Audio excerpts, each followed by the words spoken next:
Before we start, I want to thank VTSU Castleton for lending us this wonderful space. And I want to thank the Friends of the Castleton Library who sponsored this. Along with, we have two groups of sponsors today.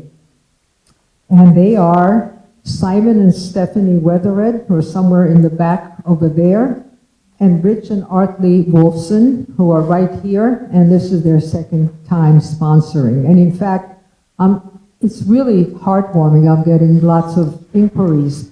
Can I still sponsor this year, or are you all full? And the answer is, we really don't need any more sponsors this year. Isn't that great?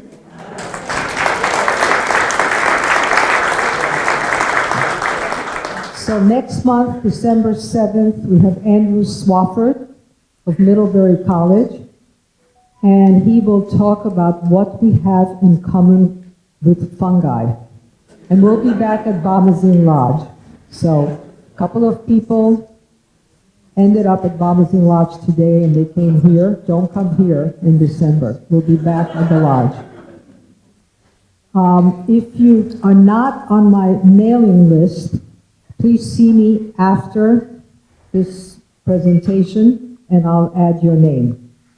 And almost finally, Phoenix Bookstore in Rutland, whom I try, and I'm sure many of you try to support, because it's our local bookstore, and you can't have a thriving city without a bookstore, I think. So they'll be here at the end, and they'll be selling Bill's books, and he'll be signing books, at least for a while, until his hand gets tired. And now, without further ado, our speaker, who I don't need to introduce him. You all know who he is. He speaks and appears all over the world and all over this country, and he happens to live right here in Vermont, and he graced us with his presence today on a Sunday afternoon, and for which we are really, really grateful. So, thank you. Well, thank you, Fran, very much. First thing I'll say is a couple of people have given me these things to wear to amplify for their, if I get too soft, just wave your hand, anybody at this point, and I'll do my best to speak up. The second thing I'll say is, many, many thanks to Rich and Arlie for sponsoring this, and whoever else did. Having Rich Wolfson in the audience is a great honor, and it also is a great check. In case I say anything wrong about either climate or energy, he'll be here to provide the answers, and he was a huge help as I was working on this most recent book of mine. Third thing I will say is, I feel as if I have been pulled here under very false pretenses. When I agreed with Martha to do this, she told me that this took place in a pub. And I will say that this is a venue in which I've conducted serious scientific research over the years. In the early 1980s, not to date myself, I wrote what I think was the first article for a major American publication about what we then didn't even really have a name for, microbrews, craft beer, this sort of thing. And indeed, we had the first highly scientific tasting that happened on these shores. This was for the magazine The Village Voice, which no longer really exists, but we had 40, we assembled all the microbrews that there were in America then. Today there are over 10,000, but in those days there were 40. And we had a blind taste testing, which means we wrapped the bottles in tin foil and proceeded to try them. And are you empiricists enough to be interested in the outcome? The best, almost none of those 40 are still available. But the one that won is far and away across this panel, 20 New Yorkers who were drinking this beer. The winner was a beer that'll be available again in a couple of weeks. The Christmas brew from Sierra Nevada Brewery in California. Their Celebration Ale, a truly magnificent beer.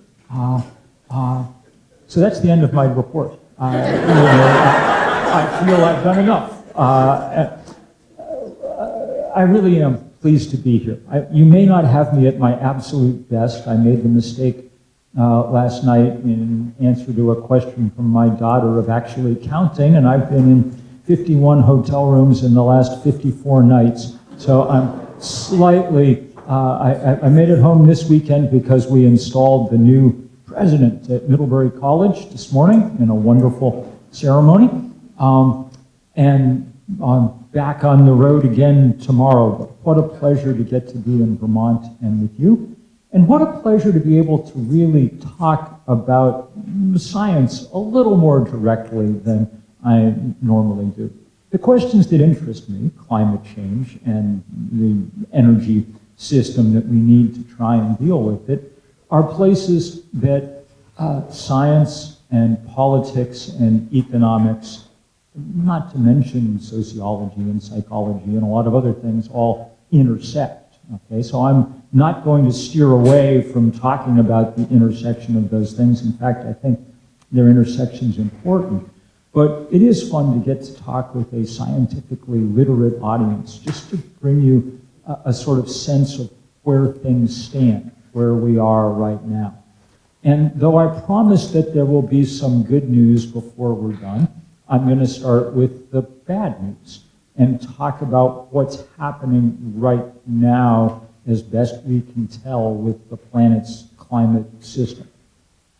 I wrote the first book about what we now call climate change, what we then called the greenhouse effect, back in the 1980s, a book called The End of Nature.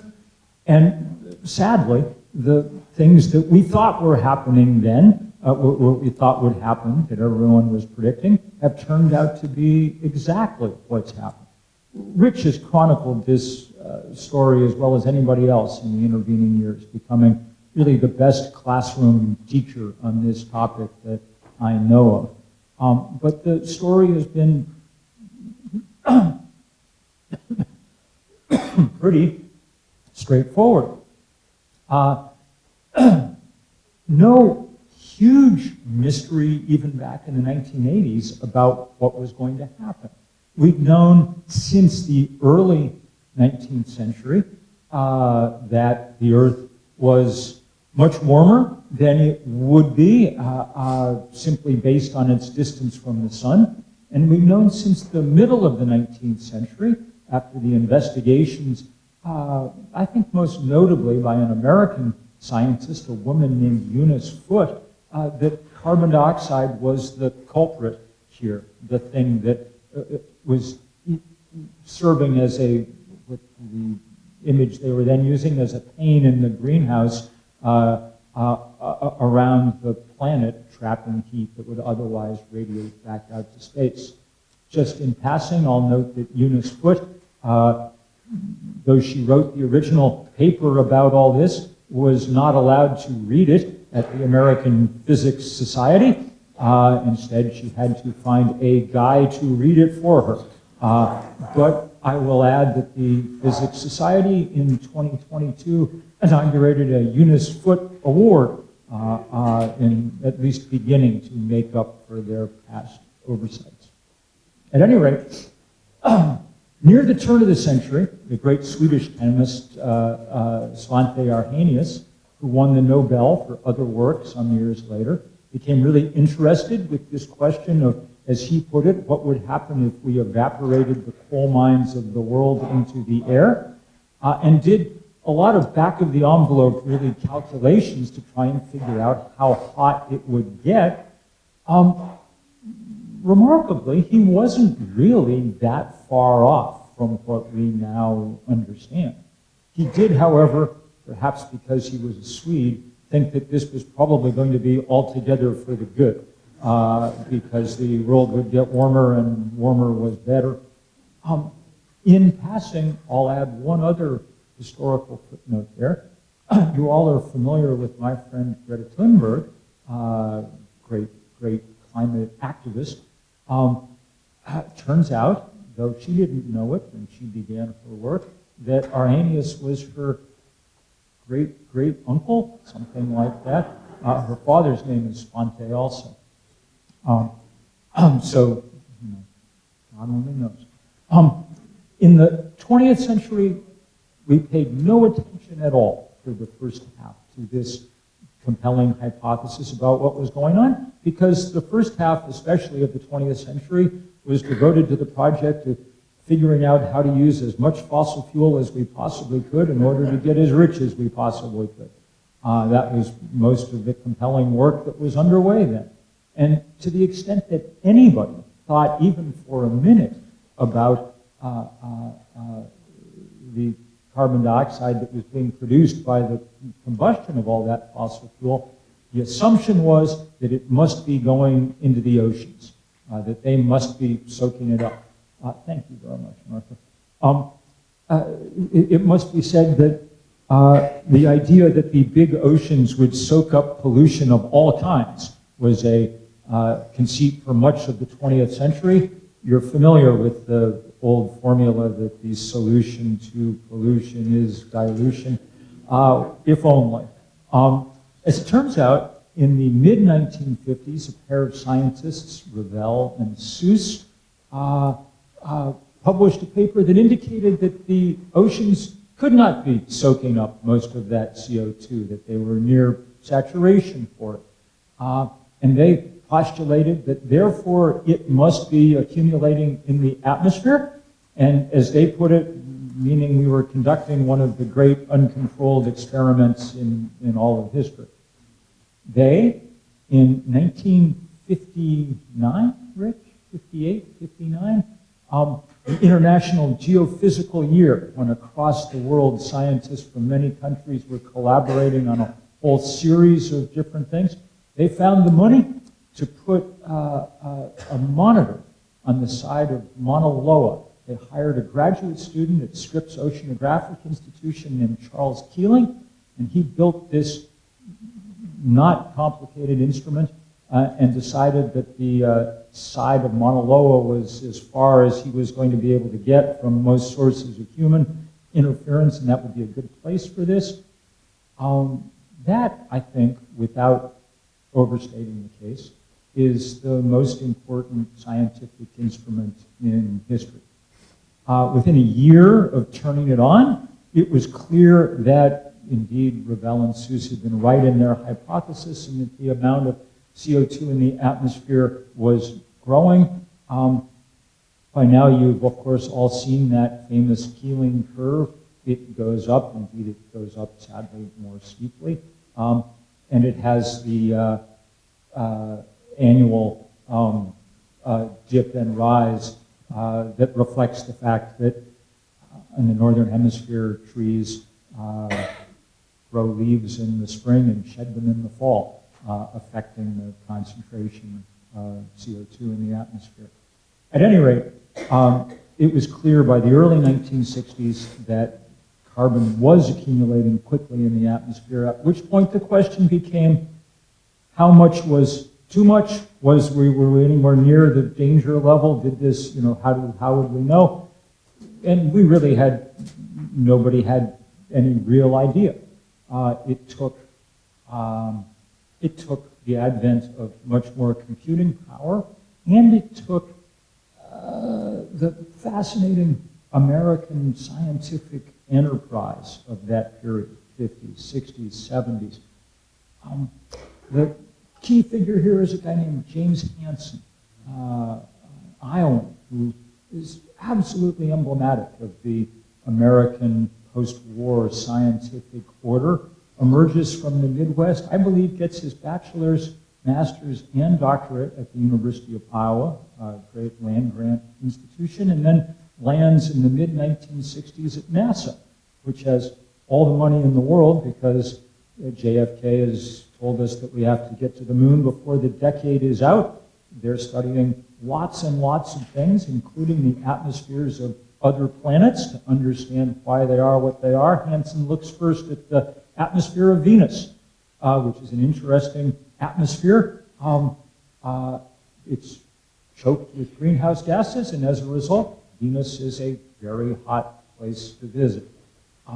With that knowledge, I think, in the back of his mind, and sometimes in the front of his mind, Hansen and his team turned to the task of thinking about the Earth's atmosphere and what its chemical composition is and what it means.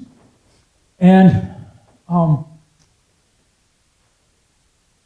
they do it at just the kind of right moment in history. They're working, by the way, out of a facility on the Upper West Side of Manhattan, 110th and Broadway. If you've ever watched Seinfeld, it's the building with the diner in it, where much of that action takes place. And on the 3rd and 4th floors, there was a big bank of supercomputers. They looked just like the ones in the movies, pouring huge disk drives and things. And they were really doing two things there.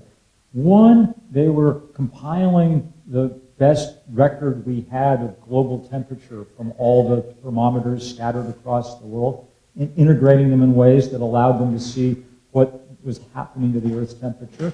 And they were also running what became the first really good big computer model of the planet's climate, attempting to predict what would happen going forward. By 1988, Hansen's able to offer a prediction. He does it in Congress, and it really is the moment at which climate change becomes a public issue for the first time. He says, humans are definitely heating the planet, and it's going to be very big trouble. He was bold, but he had the data, which is what gave him the confidence to be bold. Many other scientists, because you know, the point of science is to dispute hypotheses, many other scientists thought that he was being too bold and too far out on a limb and that we didn't know enough yet. And so it was a good thing that in 1992, good thing at least for these purposes, that Mount Pinatubo in the Philippines erupted, pouring a measurable quantity of chemicals into the atmosphere and allowing people to start testing these computer models of the climate and its response to chemicals in the atmosphere in real time. Hansen boldly and courageously immediately publishes a paper saying, here's what's going to happen with the temperature over the next 3 or 4 years. It's going to go down because there's a lot of sulfur pouring out of this volcano, but here's how much it's going to go down and at what stage. For the first 2 or 3 months, the temperature measurements do not match his prediction at all. And there was a big scientific meeting at Hilo in Hawaii where a fair number of the other climatologists devoted themselves to poking fun at Hansen and saying, you know, you're out over your skis, you don't get it, whatever. Hansen got up and memorably said, I believe this is one of the cases where the model is right and the Earth is wrong. And indeed, beginning the next month, the temperature observations on the planet began to uncannily follow his set of model predictions, which was enough to convince pretty much that entire modeling community that his and our understanding of what was going on the planet was robust. This was a key event that allowed the Intergovernmental Panel on Climate Change by the mid-1990s to issue its first important report that basically said, yep, this is what's happening. Humans are heating the planet. By the mid-1990s, really the scientific furor was done. And our understanding of the basic outline of this story was pretty complete. As we'll get back to, that is not how the politics of this played out in any reasonable sense. But let's just talk about where we stand now. We've just come through in 2024, the hottest year we've ever had. It beat the record in 2023. It looks like 2025, since we don't have any El Nino at all, will be tied for second with 2023, right around there. It's for reasons that we don't entirely understand, since there is no El Nino. The last October was extremely hot, and we had some days that set new records for the hottest, October 25th, 26th, 27th. We're up on this high plateau now, and the next time we have an El Nino, we'll definitely set a whole set of huge new records for just how hot it gets. The depth of that heat is remarkable. We're not just the hottest days we've ever recorded, but the hottest days the climatologists think in at least the last 125,000 years. Entirely out of line with anything that our species has lived through, at least in its historical period. And that's come with a series of very easy to predict effects that we're now seeing all the time. If you wanted one fact to understand this century, it seems to me you could do worse than warm air holds more water vapor than cold. That means that in arid areas we're getting lots more evaporation and drought, and when it gets hot enough, things catch on fire. The extent of those fires is so enormous that we sometimes hardly even seem to register them anymore. I mean, the second largest city in this country, huge sections of it burned to the ground in January, and we've all but forgotten that by this point. That made me, I was rooting for the Blue Jays, but it did make me feel a little better for Los Angeles that they got something good out of what's been a tough year. The scale of those fires, by the way, is astonishing. 2 of the last 3 summers, we've had huge, huge blazes across the boreal forest of Canada. This was always considered to be too high, too wet, too cold to burn, and it hadn't really burned. Now it's burned to such an extent that, well, in 2023, Canada, with 40 million people, was the 4th largest carbon-emitting nation on Earth after US, India, and China, simply because its forests were pouring so much CO2 into the atmosphere as they burn. And of course, once that water vapor is up in the atmosphere, it's going to come down. The residence time for water vapor in the atmosphere, unlike CO2, is quite short. When it comes down increasingly in deluge. And of course, we know that all too well here. When Hurricane Irene hit, we got the new state record for rainfall, which I think was about 11 inches in a couple of places during that storm, and we found out that that was plenty to cause trouble. Just give you some frame of reference for the fact that this past week we saw what may have been either the first or second largest rainstorm ever recorded on this planet. It was in Vietnam, centered around the historic city of Hue. They got, in a 24-hour period, pretty much exactly 5 feet of rain. Okay, which is an almost, it's an almost unimaginable quantity of water. The kind of rainstorm you really only can have when you've amped up the atmosphere to hold more water. And just as a reminder that there's no such thing as divorce from history, one of the problems there is today is that there still are a lot of landmines and things left over from the war. They had them pretty well mapped out and segregated, and now they're floating around and going to new places. So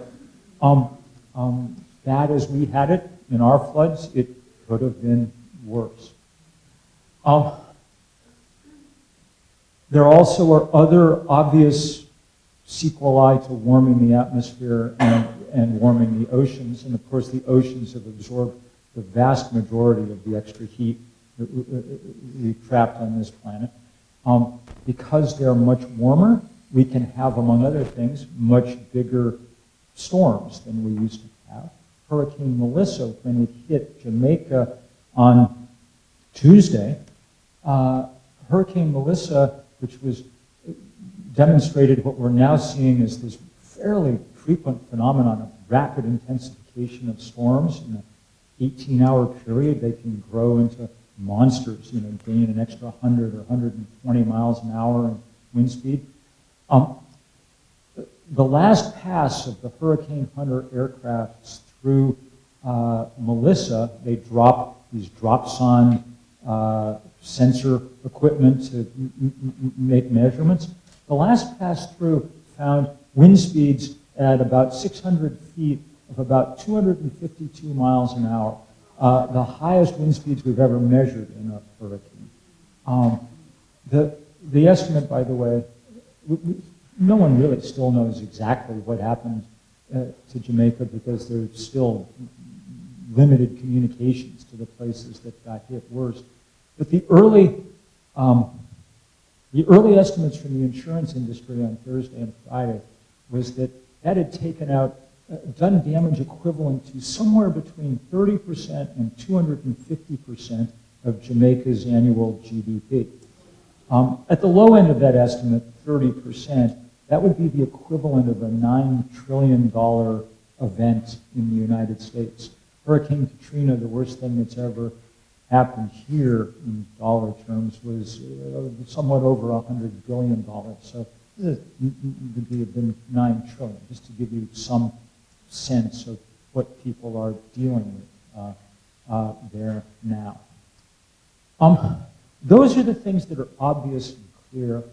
There's now emerging a second tier of effects that we don't understand as well, but are much more, even more systemic and ruinous. One thing that seems to be happening is that the jet stream is gone wonky. The jet stream draws its power from the differential in temperature between the equator and the pole. The poles are much warmer now. They've warmed faster than the rest of the world for a number of physical reasons we could discuss. But suffice it to say that decrease in the differential of temperature seems to have resulted in the jet stream increasingly getting stuck in these high amplitude arcs with long sieges of wet or dry, depending on what side you're on.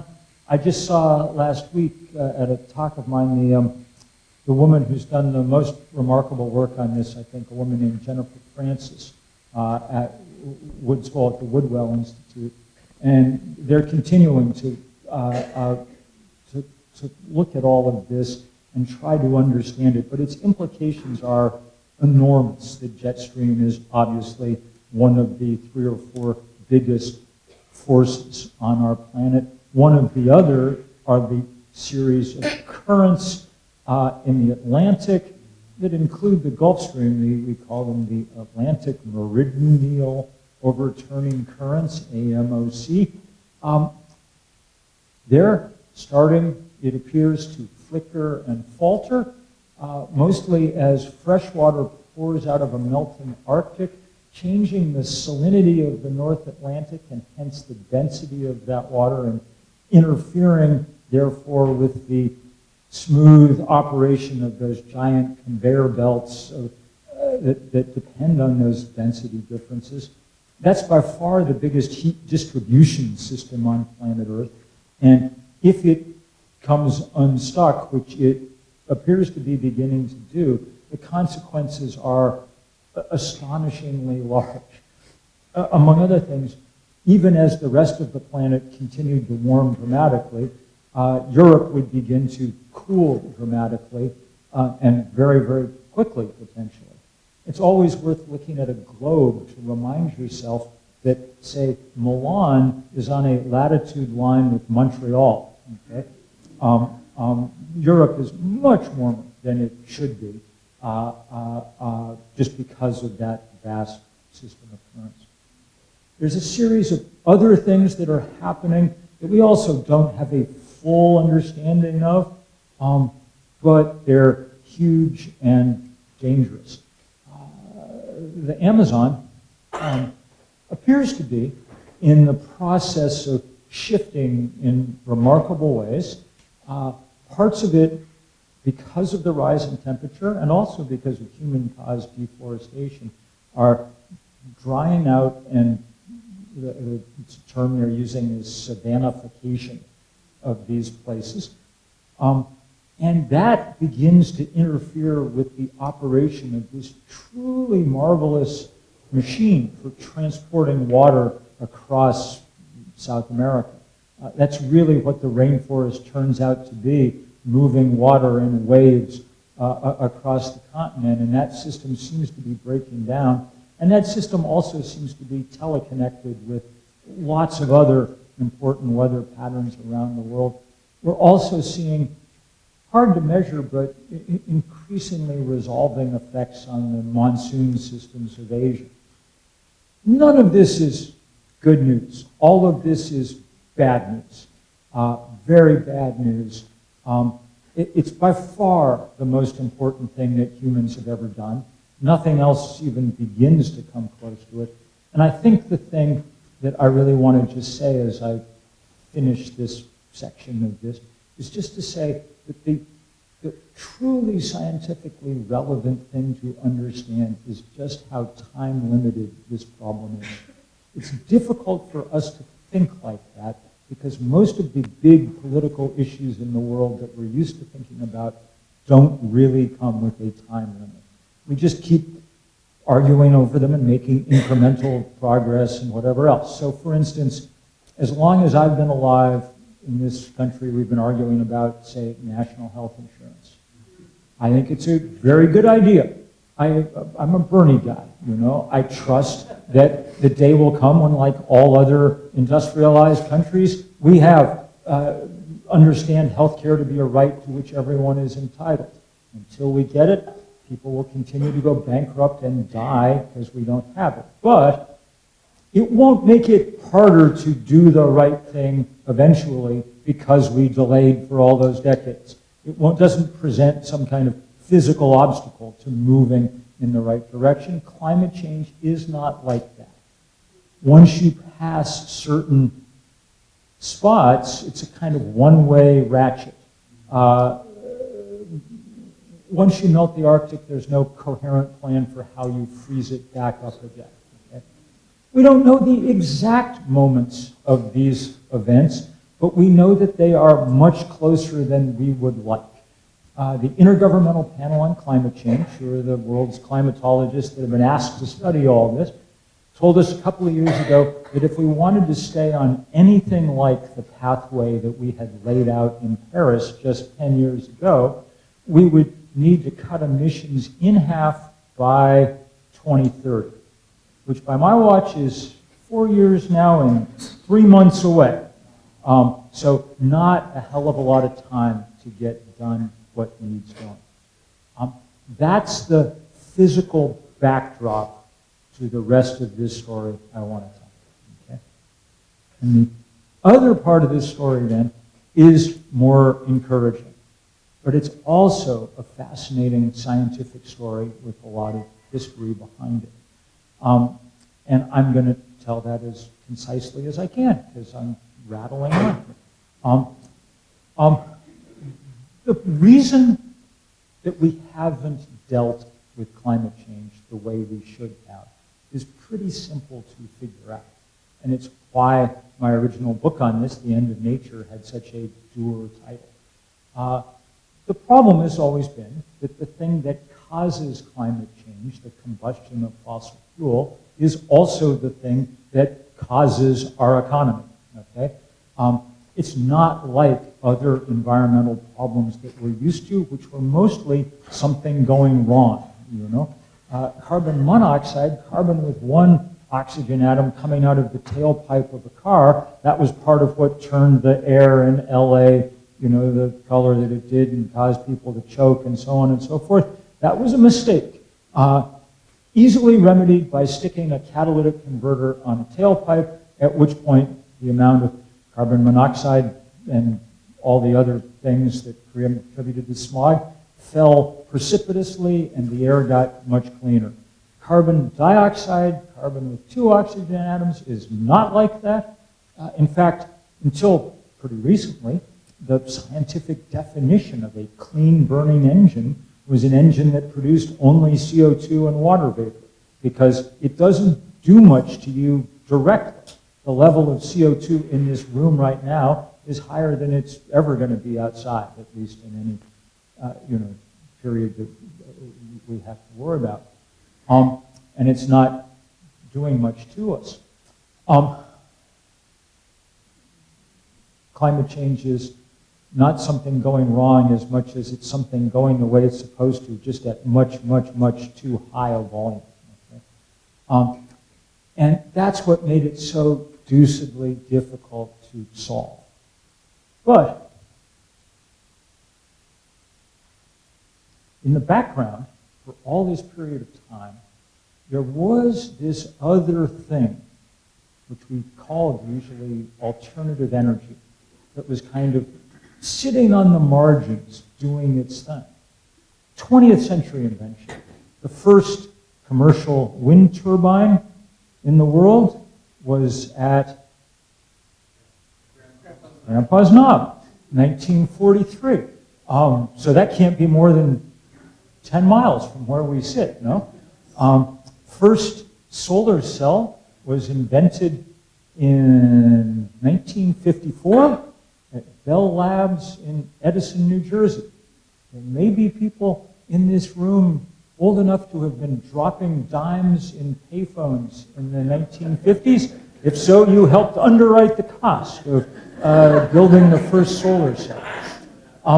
Just to situate, by the way, that moment in history and to give you some sense of how America has shifted since, when I went and looked up the New York Times story on the first solar cell in 1954, they put the story on the front page, and it was right next to a story about the first Americans enthusiastically lining up for the first polio vaccine. Okay? So that gives you some idea of how things have trended in our society since. At any rate, at its invention, the solar cell is the most expensive way to make power on Earth. The only thing you can use it for is satellites, because there's not much else you can use for them. So that's pretty much its only application. In the 1970s, it gets its first moment in the sun, as it were. The OPEC crises come along, and people start thinking, University of Delaware, there goes up in 1972, I think, the very first solar house in America. Solar panels on the roof. Jimmy Carter, engineer, seizes on this as the possible answer to America's energy woes. Remember, we don't even know about the climate crisis yet, all right? At that level, anyway. He not only puts solar panels on the roof of the White House, after, I might add, going through all the permits and reviews that you're supposed to do before you screw around with the White House. He also puts enough money in his last budget to, with the plan to have done sufficient R&D such that by 2020, America will be getting, by 2000, America will be getting 20% of its power from the sun. Had that happened, we would live on a very different planet, a much cooler one. Obviously, it didn't happen. Ronald Reagan not only took these solar panels off the roof, he much more insidiously took that money out of the budget and committed us to the kind of baby drill posture that we've been following more or less since. And so we lost that 20 years. The next moment, though, works out better. And it happens not in this country, but in Germany. I want to talk about this just for a second, just to remind you of the constant overlap between politics, activism, and science, and the impossibility of really separating them all out. Germany has a parliamentary system of government. That means that third parties, which here just serve as spoilers, electing rotten people to office, there serve a useful purpose. The Green Party in Germany ends up holding the balance of power in the year 2000 or so, and they use the leverage that that affords them to make the big parties adopt what they called the Energiewende, this system of the German government providing a hefty subsidy to people who would put solar panels up. The government would pay a big price in this feed-in tariff. This artificially subsidized demand in Germany allows the Chinese to start getting good at building ever cheaper solar panels. And that process iterates and iterates and iterates over the course of a couple of decades until sometime around 2021, we cross some invisible line, at which point it becomes cheaper to produce power from the sun and wind than from the combustion of coal and gas and oil. Just to say it plainly, we live on a planet where the cheapest way to produce power now is to point a sheet of glass at the sun. That's a potentially epochal, revolutionary moment in human history. Humans have spent at least the last 700,000 years setting stuff on fire. Okay? And it's been mostly good. I mean, Darwin said that language and fire were the two things that distinguished our species. We learned to cook food. That got us the big brain. We were able to move north and south from the equator. Not many people living in Castleton prior to fire, you know. The anthropologists think that standing around the campfire for eons every night created a lot of the social bonds that mark our species. It was a kind of proto-Zoom, you know. And then when we learned to control the combustion of coal and gas and oil, we called that the Industrial Revolution, and it produced modernity.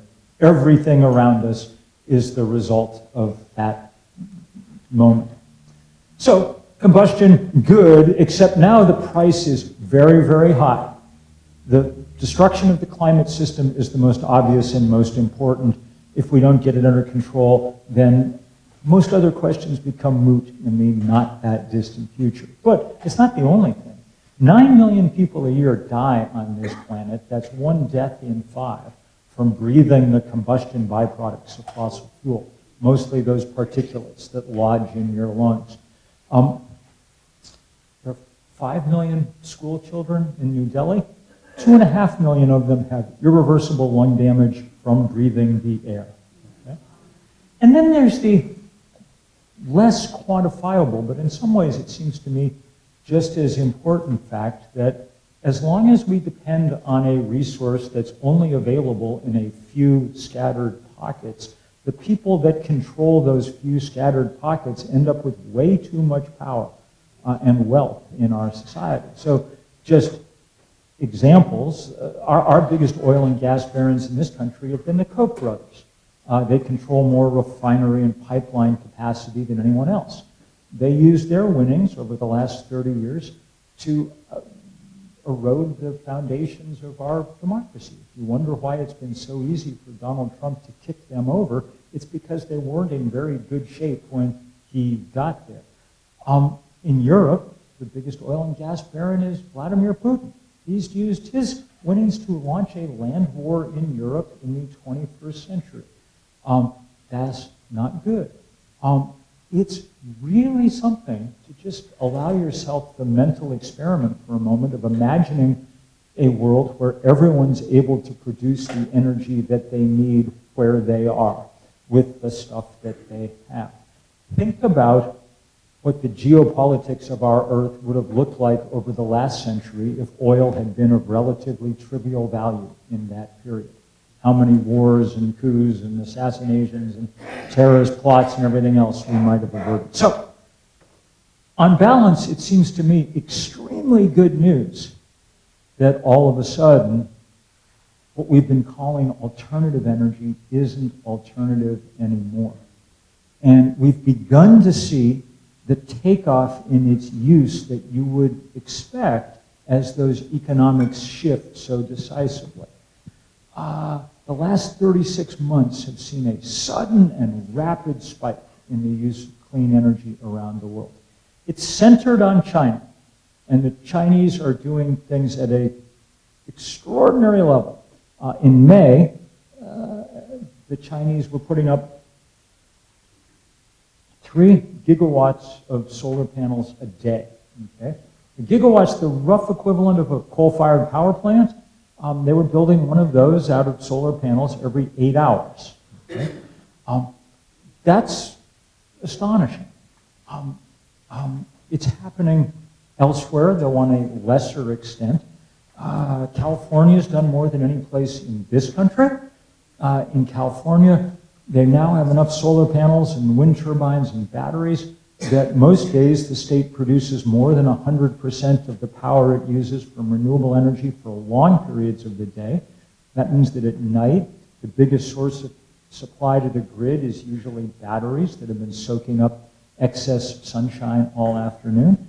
As a result, California is using about a third less natural gas to produce electricity than they were 2 years ago. That's the 4th largest economy in the world. Okay? So that's a number that, if you could apply it around the planet, begins not to stop global warming, too late for that, but to start shaving tenths of a degree off how hot the planet eventually gets. And remember, our best understanding is that every tenth of a degree we raise the temperature moves about 100 million people out of a safe climate zone into a dangerous one. So really, there's nothing more important we can be doing. The state that's now passed California is the state of Texas, which is doing this not out of some commitment to fighting climate change, at least as state policy. They could care less. But they do have a kind of deep commitment to free market economics, and that's tending them very sharply in the direction of sun and wind and batteries, despite the efforts of the locally powerful hydrocarbon industry to get in the way. You can see it happening now in the developing world very fast. Pakistan might be the great example, a place that suffered more from climate change than any nation on earth, I think. The 2 biggest floods since Noah in 2010 and 2022, urban summertime temperatures that now routinely reach into the 120s. But they do have one geographic advantage, which is a border with China, across which have come, in the last 18 months, huge numbers of these cheap solar panels. It's not the government importing them, it's people who are tired of high and unreliable electricity, and who are just going on YouTube and TikTok and figuring out how to snap together these panels. They put up last year 17 gigawatts worth of solar panels on the roofs of Lahore and Karachi and Islamabad. The entire electric grid of Pakistan was 43 gigawatts before the year began. So that gives you some sense of the scale of what people are doing by themselves. This is now spreading across across Africa, along any place that has a good Chinese trade route, and we're seeing really remarkable shifts in place after place in the last 6 months in the continent where 700 million people still have no real access to electricity at all. So it's a completely fascinating story.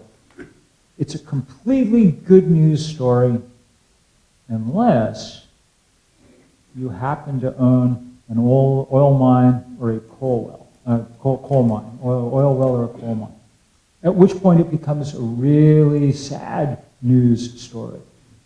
And sadly, in our political system, if you own an oil mine and hence oil well and hence have a big cash flow, you're able to figure out how to game our political system to try and change the outcome here.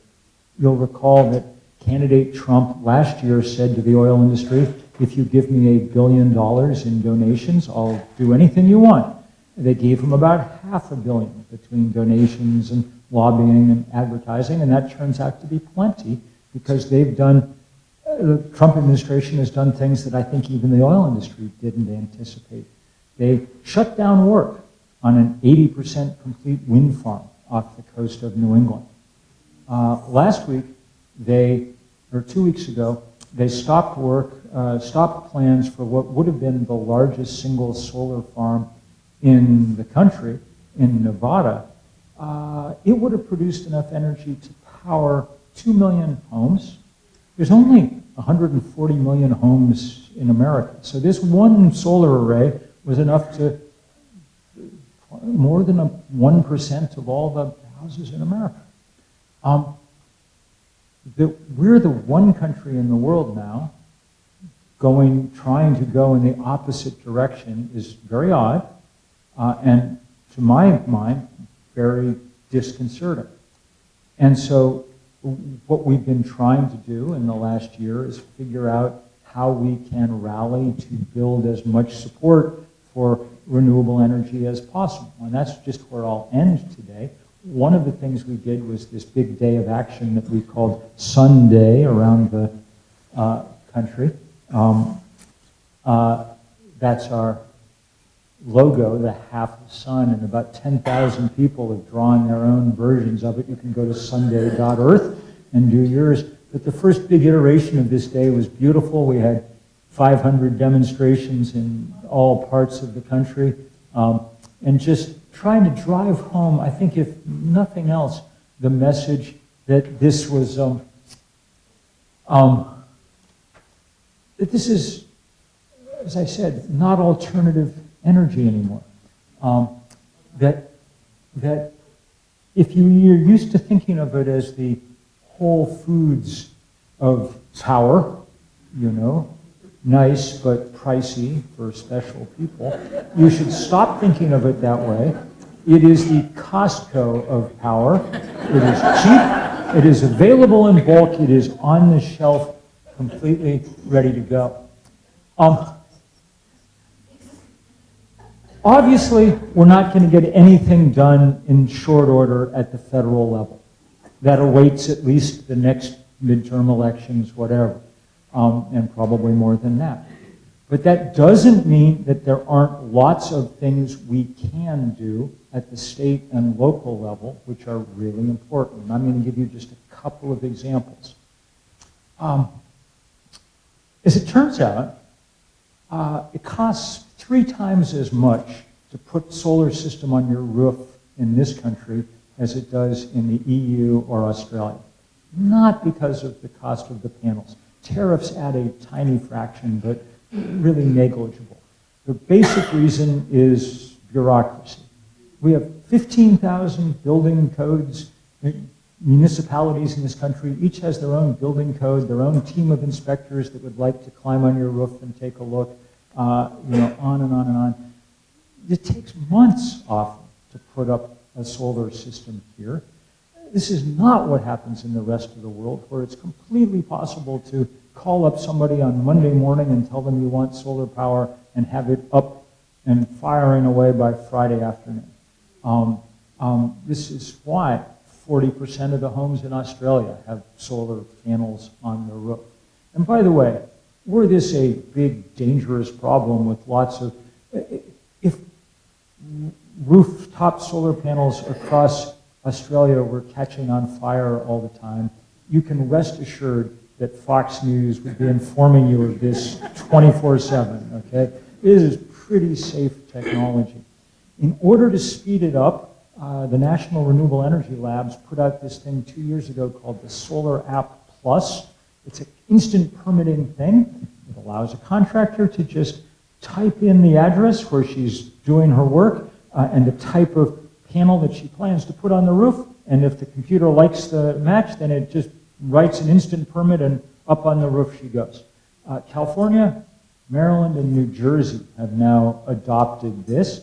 Time for a bunch of other places, including Vermont, to get on the case. Given that our tax credits that the Biden administration put aside for this transition are now disappeared, we're going to need to drive down the cost in every way we can, and this is the easiest. But I'll tell you another story that's, in some ways, it's not as important perhaps in numerical terms, but just as interesting. In the last 3 years across Europe, there's been this explosion in the number of the units of what we're calling balcony solar. You could also call it just plug-in solar. Okay? You're an apartment dweller in Brussels, you don't have a roof that you can put a solar panel on. What do? You go to whatever you call Best Buy in Brussels, and you come home with a solar panel designed to be hung over the railing of an apartment balcony. It has a plug that you plug into the wall. It does not require an electrician, it doesn't need any new wiring, it doesn't, and it, in many cases, is providing 20%, 25% of the power that an apartment uses, often enough to run the refrigerator, which is the biggest drain in almost every dwelling. Okay? So not going to save the world, but it's a good start, and it's a kind of, turns out to be a kind of powerful gateway drug for doing other clean energy stuff. It's illegal everywhere in the country, except that progressive bastion, the state of Utah, which this spring, by unanimous vote of both houses of the legislature, passed the enabling legislation. And I talked to the state senator, Republican libertarian, who got it through, and he said, well, I just got up and said, if this is good enough for the people of Stuttgart, why isn't it good enough for the people of Provo? You know, and nobody had an answer, so now you can go on YouTube, and there's lots of pictures of happy Utahns plugging in their balcony solar systems. Since Sunday in September, we now have legislation in 22 states trying to get the same thing done. Vermont is one of the 22. Ann Watson, the senator, I think, has introduced the bill. We think that there's, this I got to say, I mean, Vermont does not have a great track record in the last few years on all this stuff. It's become an endless set of time. This one is a no-brainer. It costs nothing to the state to do it. The easiest possible thing in the world. It definitely shouldn't take more than a session of the Vermont legislature to get it done. Please try to get across to your representative and senator that this is the lowest of the low bars that we could possibly imagine, and please could they hop across it sometime this winter so we can get to work as the sun gets higher in the sky come spring. Okay. I've got to stop so we can do some questions and people can go drink some more beer. But let me just say, let me just end on a completely, almost completely non-scientific note here. I've enjoyed very much talking about the science, and there's lots more we could talk about because this transition is so interesting. Just you'll note, in science, in physics terms, we're moving from doing what you would call heat energy to what you would call work energy, and that's a beautiful transition. We're going, say, from an internal combustion engine, which only uses 25%, something like that, of its energy to actually move your car down the road and emits all the rest as waste heat. We're going to one that uses 80% or more of the energy to propel your car. So if you have an EV, even if you plug it into a coal-fired power plant, it would be way more efficient than what you might be driving now. And the same with the heat pump, and the same with the induction cooktop and all. It's a beautiful and interesting scientific thing. But for the moment, let's end in a different place. Because the human brain has two hemispheres, or so the neuroscientists tell us, one of which is more rational than the other. One really likes, you know, bar graphs and pie charts and statistics, and that's good. I think that part environmentalists have done a very good job of getting things across to. You know? But there's another more visceral part of our brain and our system, and that we need to work on too. And one of the things that it responds to is beauty. And this is a very beautiful, I think, transition. I stole the title of this book of mine from George Harrison. And when you go look on Spotify, it turns out that Here Comes the Sun is by far the most listened to song in the Beatles' vast catalog. Twice as many people a day around the world listen to it as any other thing that the Beatles ever produced. Partly that's because it's a beautiful and optimistic song in a dark moment, but partly it's because humans have a very deep connection to the sun. We put together a playlist of songs for Sunday. It was hundreds of songs long. Every musician worth their salt has done a song about the sun at some point. It's a much longer list than the list of great songs about fracking. It must be said.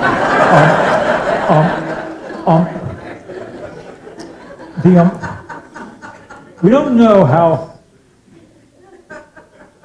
prehistoric people thought about the sun or anything else, because being prehistoric, they neglected to write it down. But we do know that they left behind lots of piles of stones, many, many, many thousands of things like Stonehenge around the world, and all of them seem to point to the solstice or the equinox. The sun seems to have been on their minds. Every mythology, every mythological system that humans come up with, one of its first tasks is to figure out how to explain how this thing rises over here, sets over there, and gets back over there in the morning.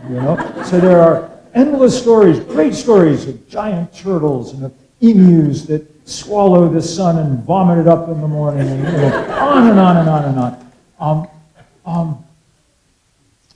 You'll recall, and this really was the event that got me to write this book, I think, in the first place. You'll recall, spring before last, we had a total eclipse of the sun here in Vermont. And it was the biggest crowd in Vermont history, the largest traffic jams in the history of the state. But they were very merry traffic jams because everybody was in such a good mood having watched this thing. I was on the campus at Middlebury. Rich, you were there, I think. There were 1,500 students out on the quad, and all of them put down their phones for a good half hour and watched this thing happen. It was beautiful, and that connection is very powerful. This thing that already gives us light and warmth and via photosynthesis, our supper, is now willing to provide us with the power that we need. And that's a gorgeous story on so many levels. I was over 4 weeks ago in Rome because the new Pope had summoned some of us over to talk about, it's the 10th anniversary of Pope Francis's encyclical on global warming in the Bottom Sea. And even though I'm not a Catholic, I got to go over there, and it was really, first place, the guy is like very odd because the guy's like a completely normal American. If he was like the bachelor uncle that wandered into your Thanksgiving, you'd be completely, you wouldn't even hardly notice. Completely committed along the same lines as Francis on all this stuff. In fact, later this year or early next, the Vatican will become the first fully solar-powered nation on the planet. They've built a big solar farm outside of Rome that they're hooking up. So I said, I think that our mantra here should be, going forward, energy from heaven, not from hell. Okay? And that seems to me as good a place as any to leave this discussion. Thank you all very much for joining us.